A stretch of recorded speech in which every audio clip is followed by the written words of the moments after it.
आज़ाद सोच, ऊंचे इरादे। मिजोरम यूनिवर्सिटी की इन तालिबात ने अपनी जिंदगी के रास्ते खुद चुने हैं। जैसे 23 साल की कैथरीन, जो राजधानी आइजोल में अकेले रहती हैं और औरतों के खिलाफ तशद्दुद पर रिसर्च कर रही हैं। एक मेज़ू औरत के तौर पर मैं सही मानों में औरतों के लिए काम करना और उनके लिए लड़ना चाहती हूँ। पर इस खूबसूरत तस्वीर का एक तारीख पहलू भी है। मिजोरम में रेप की शरह सबसे ज्यादा है।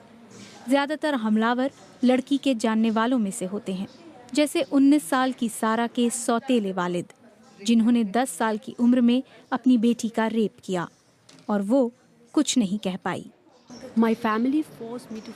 मेरे खानदान ने मुझे मजबूर किया कि मैं अपने सौतेले बाप को माफ़ कर दूं। अब मुझे न सिर्फ अपने सौतेले बाप बल्कि अपने इर्द गिर्द तमाम मर्दों से खौफ आता है।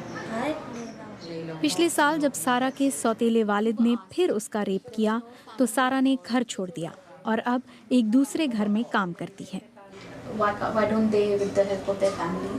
मैगी ने सारा जैसी कई लड़कियों की मदद की है। वो बताती हैं कि मिजोरम के ईसाई समाज में मानते हैं कि अगर ज्यादती करने वाला पशेमानी करे तो उसे माफ कर देना चाहिए। रेप के ज्यादातर मामलों में लोग समझौता कर लेते हैं, लेकिन ऐसा करते वक्त वो मुतासिरा खातून की मर्जी नहीं पूछते। हम कोशिश करते हैं कि औरतों को उनके हुकूक के बारे में बताएं।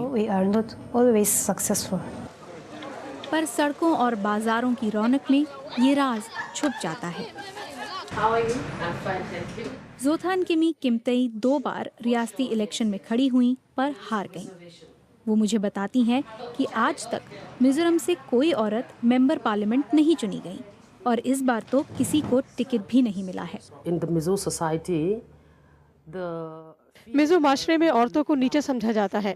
हमें चर्च के रहनुमाओं के तौर पर भी मुंतखब नहीं किया जा सकता। अवाम में इसका मनफी असर पड़ता है। इससे सियासत भी मुतासिर होती है। मर्द फैसला साज इदारों में खवातीन की मौजूदगी पसंद नहीं करते।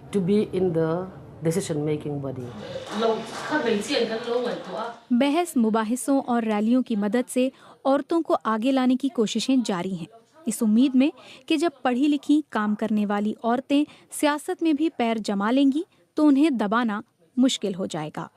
दिव्या आर्य, BBC, आइजोल, मिजोरम।